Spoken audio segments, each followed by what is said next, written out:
This video represented by education tech era. और इस video के बारे में बताना बहुत ज़्यादा ज़रूरी है क्योंकि आपको ये मालूम होना ज़रूरी है कि इस चैनल पे आपको एक तरह की वीडियोस नहीं मिलती, अलग अलग तरह की वीडियोस मिलती हैं। उसका बेसिकली मेन मोटिव है कि सभी को जॉब मिल सके और एक ऐसी फ़िलहाल स्किल है जो कि सभी के पास होनी चाहिए। इनमें से वो सभी स्किल को तो नहीं हासिल कर सकता, ऐसा नहीं कहूँगा। वो डिपेंड करता है कि उसकी क्यूरियोसिटी पे, वो कैसे उसका चीज़ों को समझते हैं, कैसे अंडरस्टूड करना चाहते हैं, वो उन पे डिपेंड करते हैं। बट बेसिकली अगर आप इस चैनल को अगर विज़िट करना चाहते हैं तो कुछ ज़्यादा तो नहीं करना आपने। यहाँ पर आपको गूगल क्रोम पे जाना है और गूगल क्रोम पे जाने के बाद आपको यूट्यूब में जाना है। यूट्यूब में जाने के बाद आप सर्च भी करते हैं तो डेफिनेटली आपको ये नेम आपको हाईलाइट होता हुआ यहाँ पर दिखेगा। हाईलाइट जो मैंने किया अभी आपके सामने, एजुकेशन टेक एरा चैनल है। यहाँ पर ये बेसिकली एक एजुकेशन प्लेटफॉर्म है जिसके अंदर आपको एजुकेशंस के रिगार्डिंग चीज़ों के बारे में मालूम चलेगा। और यहाँ तक कि आपको यहाँ पर ये भी मदद मिलेगी इसी के अंदर कि फ्यूचर के अंदर अगर आप अपना अगर लाइफ अगर सिक्योर करना चाहते हैं तो इनमें से कोई भी अगर आप एक स्किल सीख लेते हैं तो आप अपने फ्यूचर को सिक्योर कर सकते हैं। इन द सेंस यहाँ पर सिक्योरिटी का मतलब यहाँ पर ये नहीं कि कोई जॉब आपसे छीन नहीं सकता, बट आपको एक स्टार्टिंग में एक स्टेप मिल जाएगा कि आपको पहला स्टेप क्या लेना चाहिए और किस में फ़िलहाल स्कोप है, किस में स्कोप नहीं, ये भी आपको मालूम चल जाएगा। आपको वीडियो सेक्शन में जाना है। वीडियो सेक्शन में आपको अलग अलग तरह के वीडियोस देखने को मिल जाएंगे, बट इस वीडियोस को देखने से आप थोड़े बहुत कंफ्यूज ज़रूर हो जाओगे। तो प्लेलिस्ट में मैं आपको रिकमेंड करता हूँ कि आप प्लेलिस्ट में जाएं। प्लेलिस्ट में आपको अलग अलग तरह के वीडियोस देखने को मिल जाएंगे। आपको जो भी सही लगता है इसी के अंदर यहाँ पर उन चीज़ों को आप यूज़ कर सकते हैं। सबसे बड़ी बात यहाँ पर देखने को ये है यहाँ पर कि अभी जो हम लोगों ने जो स्टार्ट किया है ये वाला सीरीज़, यहाँ पर इस सीरीज़ के अंदर हम लोग यहाँ पर एडवांस एक्सेल के बारे में चीज़ों को बता रहे हैं और यहाँ तक ये भी समझा रहे हैं इसी के अंदर कि चीज़ों को कैसे समझना, कैसे अंडरस्टूड करना है। आपको व्यू फुल प्लेलिस्ट को जैसे क्लिक करते हैं इसी के अंदर आप यहाँ पर कुछ वीडियोस आपको देखने को मिलेंगी और आने वाले कल के अंदर से वीडियो अप टू डेट की जा रही हैं। बस आपको थोड़ा समय देना है और चीज़ों को समझना है और हर चीज़ को समझते हुए आगे बढ़ना है, क्योंकि समझने के लिए सबसे इंपॉर्टेंट चीज़ ये समझना है कि फ़िलहाल चीज़ों को समझते कैसे हैं। एडवांस एक्सेल में चीज़ों को मैंने लास्ट टाइम मैंने इंट्रोडक्शंस दिए थे यहाँ पर और देन मैंने इसके अंदर आपको प्रैक्टिकल इंटरफेस के बारे में समझाया कि चीज़ों का प्रैक्टिकल फॉर्म क्या है और चीज़ों को हम कैसे समझ सकते हैं। अगर आप कोई एक वीडियो को अगर आप प्ले भी करते हैं इसी के अंदर यहाँ पर तो चीज़ों के बारे में मालूम चलेगा आपको यहाँ पर कि ये बेसिकली जो इंट्रोडक्शन आपको देखने को जो मिल रहा है वो मेरे चैनल के बारे में साउंड सुनने को मिल रहा है। ये फ़िलहाल मेरे चैनल का जो बेसिकली इंट्रोडक्शन साउंड है वो यही है, ये ऑलरेडी आप जानते हैं इसके बारे में। अगर मैं वीडियो को अगर प्ले करूँ, मैं थोड़ा सा और आगे अगर लेके जाऊँ इसी के अंदर यहाँ पर तो चीज़ों के इंटरफेस के बारे में आपको समझाया गया है। एग्जैक्टली इन चीज़ों को समझना है, अंडरस्टूड करना है कि क्या क्या है क्या क्या नहीं। अभी जो हम लोग इस वीडियो के अंदर जो बात करने जा रहे हैं यहाँ पर वो ये बात करने जा रहे हैं कि पहला जो इंटरफेस जो हमारा रहेगा इसी के अंदर, उसके अंदर हम काम कैसे स्टार्ट करें। एग्जैक्टली हमेशा की तरह वही विंडो बटन आपने प्रेस करना है और देन आपने यहाँ पर एक्सेल को लिखना है। जैसे आप एक्सेल लिखेंगे देन आपने एंटर करना है और एक्सेल आपके सामने यहाँ पर ओपन हो जाएगा। जब भी आपके सामने एक्सेल ओपन हो जाएगा यहाँ पर तो आपने काम जो करना स्टार्ट करना है वो ब्लैंक वर्क बुक को क्लिक करके स्टार्ट करना है। और जैसे आप ये क्लिक करेंगे इसी के अंदर तो आपको चीज़ों के बारे में नॉलेज और अंडरस्टैंडिंग भी होगी। आपको उस वीडियो को देखते समय कॉपी और पेन भी साथ में रख लेना है, जिससे कि जो भी चीज़ें मैं बताऊंगा आपको यहाँ पर साथ साथ आप उसको लिखते भी रहें। इससे फ़ायदा यहाँ पर ये होगा कि फ़िलहाल चीज़ों को अच्छे से बाद में रिकॉल भी कर सकते हैं और अंडरस्टूड भी कर सकते हैं। एग्जैक्टली जो पहली जो फ़िलहाल जो समझने वाली जो चीज़ है हमारे लिए, जैसे कि हमें सीखना है, हमें यहाँ पर जहाँ पर हमें काम करना सीखना है उसको हम क्या बोलते हैं, किस जगह से हमें स्टार्ट करना है और हमें फोकस हमें कहाँ पर करना है इसकी भी नॉलेज होनी चाहिए।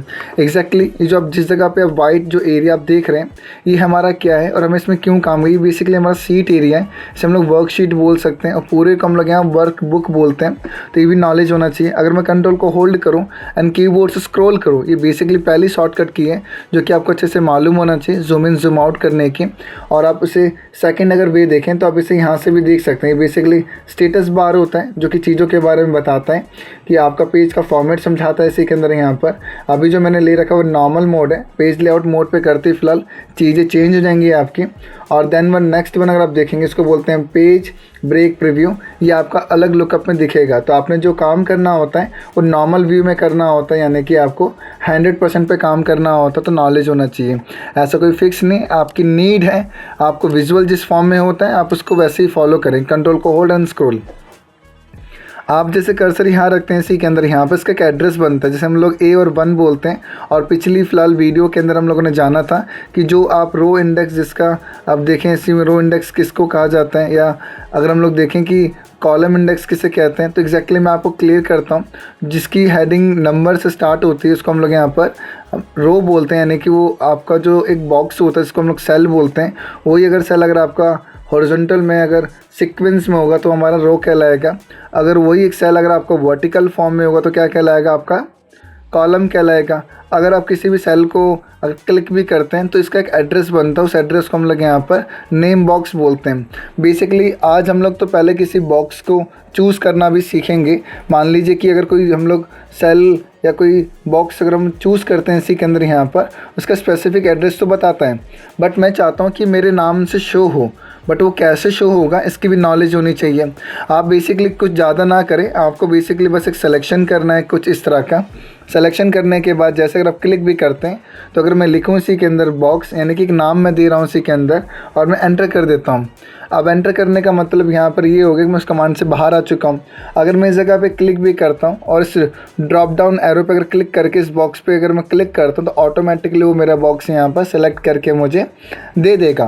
तो यानी कि मैंने यहाँ पर अपना एक सेल भी लॉक करना सीख लिया, उसका एड्रेस देना भी मैंने इसमें सीख लिया, जो कि आने वाली या आपके एडवांस फॉर्म में चीज़ों को समझने में आपकी मदद करेगा। और जैसे आप आगे सीखते जाएंगे ना चीज़ों को, आपको अच्छी अंडरस्टैंडिंग भी होने लग जाएगी इसमें। और इसमें क्या करना है, जो अगला जो स्टेप अगर देखें सीखने के लिए कि वर्कशीट में और क्या कर सकते हैं, मुझे अगर पूरा चूज़ करना होगा तो Ctrl+A शॉर्टकट की होती है, जो कि सभी लोग जानते हैं। कॉमन फैक्टर इसके अंदर ये आता है कि आप इसको जब क्लिक करते हैं तो इससे भी आप रो एंड कॉलम दोनों को कंट्रोल कर सकते हैं। तो इन सब चीज़ों के बारे में जब नॉलेज और अंडरस्टैंडिंग आपको होगी, यहाँ पर आप चीज़ों को बखूबी भी समझेंगे, जो कि क्लैरिटी के बिहाफ पे चीज़ों की अंडरस्टैंडिंग भी होनी चाहिए आपको यहाँ पर। जैसे कि मैं इसको छोटा बड़ा कर सकता हूँ, वैसे मैं अपने यहाँ पर किसी भी कॉलम को भी अगर मैं बड़ा अगर करना चाहूँ तो मैं आसानी से कर सकता हूँ। ये हम कब करते हैं और क्यों करते हैं, जब हम कोई नेम ऑफ लिस्ट बना रहे होते हैं तो उस नेम ऑफ लिस्ट के अंदर मान लीजिए कि इसको मैंने बना दिया, इसी में जा करके मैंने सीरियल बना दिया, सीरियल नंबर से मैंने इंट्रोड्यूस कर दिया। यानी कि आपको पहले बात मालूम होना चाहिए कि सेल का साइज़ या कॉलम का साइज़ अगर मुझे बड़ा करना तो मैं कैसे करूँ, मैनुअल। मान लो कि अगर मैंने इसी में लिखा यहाँ पर फुल नेम लिखा, तो फुल नेम मैंने कुछ इस तरह से लिखा, और लिखने के बाद मैंने सम काइंड ऑफ और मैंने लिख दिया इसी के अंदर, मैंने लिखा इसी के अंदर। वापस अगर मैं जाऊँ तो मुझे वापस से इसके अंदर चीज़ों को अगर मैं थोड़ा छोटा कर दूँ इससे तो बिगड़ गई यहाँ पर। अगर मैं इसको अगर बड़ा कर दूँ तो बढ़ गया। मान लो कि मैंने सिर्फ इतना ही लिखा। अगर किसी का नाम अगर मुझे लिखना भी होगा नेम के फॉर्म में तो पहले मुझे नंबर मेंशन करना है इसी में, फिर मैं नाम लिखता हूँ इसी में। तो मैंने लिखा इसी के अंदर राहुल लिखा, राहुल के आगे मैंने कुमार लिखना है तो मैंने कुमार लिख दिया इसी में, जो कुमार बाहर चला गया। दो तरीके हैं। पहला तरीका कि आप इसे 2 बार क्लिक कर दो, या नहीं तो आप इसे खींच दो। अब इसको जैसे मैंने 2 बार क्लिक किया, इसने अपने आप ही ऑटो एडजस्ट कर दिया कॉलम की विड्थ को। तो यानी कि हमने ये भी चीज़ सीख ली यहाँ पर। जस्ट लाइक एग्जांपल कि राहुल कुमार यादव है, राहुल कुमार यादव है, या राहुल की जगह पे कुछ और नाम लिखना है तो चेंज कैसे करें। चेंज करने के 3 तरीके हैं। पहला तरीका कि 2 बार क्लिक कर दो आप, और यहाँ पे जा कर के आप इसका नाम यहाँ पर कुछ और भी लिखना है तो वो लिख दो आप इसी के अंदर। मैंने लिख दिया राजू लिखा मैंने इसी में, राजू नाम मेंशन करके मैं एंटर करके नीचे आ गया। ये तो पहला स्टेप होगा कि नाम चेंज करने का। दूसरा स्टेप होता है कि आप इसमें चले जाओ, इसमें जा कर के आप लिख दो इसी के अंदर रोहन लिख दो, तो जो आप वहाँ लिखेंगे वो ऑटोमेटिकली यहाँ भी दिखेगा। तीसरा जो स्टेप होता है नाम चेंज करने का, उसे हम लोग यहाँ पर कीबोर्ड से F2 से भी बोल सकते हैं, यानी F2 से रीनेम होता है तो वो भी हम लोग कर सकते हैं। ये चॉइस किसके हाथ में, ये हमारे हाथ में कि हमें इसमें कैसे लिखना है कैसे नहीं लिखना है। ये जैसे हम लिखना चाहते हैं अपने हिसाब से हम लोग लिख भी सकते हैं, तो इसकी भी अंडरस्टैंडिंग होनी चाहिए। तो कुछ चीज़ों के बारे में जब नॉलेज होगा आपको तब चीज़ों के बारे में चीज़ों को अच्छे से समझ भी पाएंगे आप यहाँ पर। नेक्स्ट वन अगर चीज़ों को देखें कि मान लो कि अगर आपको एक नंबर अगर आप ड्रॉ भी करते हैं इसी के अंदर, तो नंबर ड्रॉ करने के लिए आप क्या करते हैं, इसमें आपको अगर लिखना हो 2 लिखेंगे, फिर 3 लिखेंगे, फिर 4 लिखेंगे, ऐसे तो बहुत टाइम लग जाएगा। तो हम लोग क्या करते हैं इसी में हम लिखते हैं 1, देन लिखते हैं 2, फिर कर्सर मैंने बताया था लास्ट वीडियोस के अंदर यहाँ पर कि जो फिलहाल आप जो बोल्ड कर्सर आप जब देखते हैं इसे यहाँ पर, ये ओनली फॉर सिलेक्शन के लिए जाना जाता है। और नेक्स्ट वन जो देखते हैं इसी के अंदर आप यहाँ पर जो नॉर्मल प्लस का जो सिंबल देखने को हमें मिलता है, ये ड्रैगिंग के लिए जाना जाता है। जैसे आप ये करेंगे उसमें एक एक नंबर इंक्रीमेंट होता रहेगा, जिसकी 1 और आपका 2 जब ऐड हुआ तो कितना बना, 3 बना, 3 और मैं एक जब जोड़ा तो कितना बना आपका यहाँ 4 बना, 4 में 1 ऐड हुआ तो कितना हुआ 5। ऐसे इंक्रीमेंट के भी यहाँ पे चीज़ें आपको यहाँ पर देखने को मिल जाती हैं। अब जैसे अगर मैं कुछ और भी अगर लिखना चाहूँ इसी के अंदर यहाँ पर, तो मैंने सोहन लिख दिया। अगेन एक नेम मैंने मेंशन किया सोहन। अब जो भी चीज़ मैं लिख रहा हूँ इसी के अंदर यहाँ पर, तो अगर ये चीज़ मुझे वापस से यहाँ चाहिए तो मुझे वापस लिखना पड़ेगा, जो कि टाइम टेकिंग प्रोसेस हो गया। तो उसके लिए हम लोग यहाँ पर होम टैब के अंदर जो सीखते हैं क्लिपबोर्ड सीखते हैं। क्लिपबोर्ड के अंदर बेसिक चीज़ें होती है, कॉपी और पेस्ट करने की एबिलिटी हमें देखने को मिल जाती है। तो मैंने कॉपी कर लिया ऐसे, और कॉपी मैंने जैसे किया यहाँ पर, तो कॉपी करने के बाद मुझे पेस्ट करना है, क्योंकि इसे मुझे लिखना है ना किसी दूसरी जगह पे। उसके लिए मुझे क्या करना होगा, ये सिलेक्शन चालू हो गया और यहाँ पे जाके मुझे कर्सर रखना और मुझे यहाँ पर पेस्ट कर, नीचे क्लिक नहीं करना है। जैसे आप इस पर क्लिक करेंगे तो बहुत सारे ऑप्शन ये चालू हो जाएंगे और ये एडवांस पैरामीटर हो जिनको हम लोग धीरे धीरे सीखेंगे। अभी आपने क्या करना है कि एक नीचे बटन होता है, एक ऊपर बटन होता है। आपको ऊपर वाले बटन पर जैसे क्लिक करेंगे तो क्लिक करने के बाद ये चीज़ यहाँ पर आ जाएगी, और जब तक ये सिलेक्शन चालू रहेगा तब तक आप इसे क्या कर सकते हैं, इसे पेस्ट कर सकते हैं। बाहर आने के लिए कीबोर्ड से स्केप बटन दबा दीजिए। एक तरीका तो ये होता है कि कोई भी अगर चीज़ अगर आपको चाहिए होगी तो आप कॉपी और पेस्ट कर सकते हैं। अब मान लीजिए आपको चाहिए ही नहीं यहाँ पर, तो हम लोग क्या करेंगे, इसे कट कर देंगे और कट करने के बाद यहाँ पर जाके इसे पेस्ट कर देंगे, तो वो चीज़ यहाँ से हट जाएगी, जो कि इसमें सिलेक्शन आपके जगह पर देखें तो बंद हो चुका है।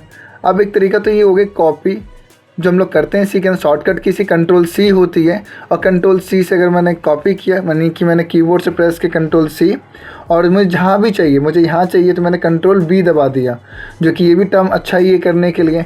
बट एग्जैक्टली अगर मैं कॉपी करता हूँ और मैं दूसरे मेथड से अगर पेस्ट करना चाहूँ एक्सेल के अंदर यहाँ पर, तो वो होता है आपका एंटर। जैसे ही आप इसे एंटर प्रेस करते हैं, बट ये जो कमांड होती है एंटर वाली, ये वन शॉट कमांड होती है। अगर कोई चीज़ अगर आप कहीं से कॉपी करते हैं तो कॉपी करने के बाद आप उसे कहीं पेस्ट अगर करते भी हैं, तो अगर आप चाहते हैं कि वो चीज़ वहीं रहे और एक ही बार कॉपी और पेस्ट चले, दोबारा ना चले, तो आप उसके लिए एंटर दबा दो। अगर कोई अगर चीज़ आप चाहते हैं कि मल्टीपल टाइम यूज़ करना चाहते हो, तो कॉपी करो, आप पेस्ट कर दो, फिर आप इसे ऊपर जाके पेस्ट कर दो, यानी जब तक कि एनिमेशन चलती रहेगी आप मल्टीपल टाइम चीज़ों को पेस्ट करने की कैपेबिलिटी आपके अंदर आ जाएगी। तो ये नॉलेज होना चाहिए। जस्ट लाइक एग्जांपल कि अब मुझे यहाँ पर क्या करना है कि चीज़ों को मुझे कलेक्ट करना है और एक जगह पे रखना है। कलेक्ट इन द सेंस कि जहाँ जहाँ भी 3 मैं उनको कॉपी करना चाहता हूँ, या कोई भी एक नंबर मैं कॉपी करना चाहता हूँ, मैं कर सकता हूँ। जैसे किस तरह से, देखिए एग्जाम्पल दिखाते हैं आपको। मैं इसमें कुछ नाम भी मेंशन कर देता हूँ। मैंने लिखा है इसी के अंदर राजेश, और मैंने लिखा है इसी के अंदर यहाँ पर राजू, और फिर मैंने लिखा इसी में जाकर के मंजू। ये कुछ मैंने ऐसे नाम मैंने मेंशन किए इसी के अंदर, और मैं चाहता हूँ ये सारे नाम एक ही जगह पे एक बार में आ जाएं। बट उसके लिए क्या करें, यहाँ पर कॉपी करना है, क्या करना है, क्या नहीं, क्वेश्चन है। यानी कि मेरा क्वेश्चन ये कि मंजू है, राजू है, सोहन है, राजेश हैं, इन सभी को मैं एक बार में पेस्ट कर दूँ। It is possible. और कॉपी करना है तो मैंने कॉपी से भी किया, और फिर अगर मैं चाहूँ तो फिर मैं अगर यहाँ जब फिर मैंने इसको कॉपी किया और फिर मैं इसको पेस्ट करूँ, तो मैंने यहाँ पे जैसे मैंने पेस्ट किया तो पेस्ट हो ही नहीं रहा है। यहाँ पे दोबारा मैंने कॉपी किया, देन मैं यहाँ पर आया, फिर मैंने पेस्ट किया। तो इस जगह पे देखें तो एक ही नाम यहाँ पे मेरे पास बार बार आ रहा है, ज़्यादा नाम नहीं आ रहे हैं। मैं बस ये चाहता हूँ कि जितने भी मैंने नाम यहाँ पर कॉपी किए हैं वो एक बार में मेरे यहाँ पर क्या हो जाए, पेस्ट हो जाए। तो उसके लिए मैं क्या करना होता है कि हमारे पास इसमें क्लिपबोर्ड में एक ऑप्शन होता है, उसको बोलते हैं हम लोग यहाँ पर क्लिपबोर्ड। क्लिपबोर्ड में जैसे अगर आप क्लिक करें तो यहाँ पर जितना भी चीज़ हमारे पास होता है वो सब इसमें रजिस्टर्ड होता है। जैसे फॉर एग्जांपल मैंने कर्सर यहाँ रखा तो मैंने कॉपी कर दिया, पहला आ गया। फिर मैं अगर यहाँ दोबारा जाऊँ तो मैंने कॉपी किया, दूसरा भी आ गया। फिर मैं अगर यहाँ जाऊँ तो मैंने दोबारा कॉपी किया, ये भी आ गया। और देन मैं अगर यहाँ जाऊँ तो यहाँ भी सेम आ गया। अब कर्सर मुझे यहाँ रखना है, और जैसे अगर मैं यहाँ पर पेस्ट ऑल करूँगा इसमें तो सारी चीज़ें मेरे पास एक बार में आ जाएंगी। अच्छा, ये एग्जैक्टली किस लिए करते हैं हम लोग यहाँ पर, ये इसलिए करते हैं कि अलग अलग जगह से डेटा को हम लोग कलेक्ट करके किसी स्पेसिफिक सीक्वेंस में अगर दिखाना चाहते हैं किसी को तो हम दिखा सकते हैं। ये अमाउंट हो सकता है, नेम हो सकता है, कॉमन डेटा हो सकता है, या यूनिक डेटा हो सकता है। तो उन सब जगहों के लिए हम इसका ज़्यादा यूज़ करते हैं। तो जहाँ तक मुझे लग रहा है चीज़ों के बारे में नॉलेज और अंडरस्टैंडिंग भी आपको हो रही होगी, ये बहुत ज़रूरी है समझना, क्योंकि इस वीडियो के अंदर सिर्फ मैंने आपको क्लिपबोर्ड के अंदर कट, कॉपी और पेस्ट बताएं, जो कि एक एडवांस तरीके से कैसे हम लोग कर सकते हैं, और बाकी मैंने शीट के अंदर काम कैसे करते हैं उनके बारे में समझाएं। इस वीडियो में फ़िलहाल इतना ही। अगर ये वीडियो अगर आपको अच्छी लगी तो इस वीडियो को लाइक कीजिएगा, चैनल को सब्सक्राइब कीजिएगा और इस वीडियो को और भी लोगों तक शेयर कीजिएगा। Thank you.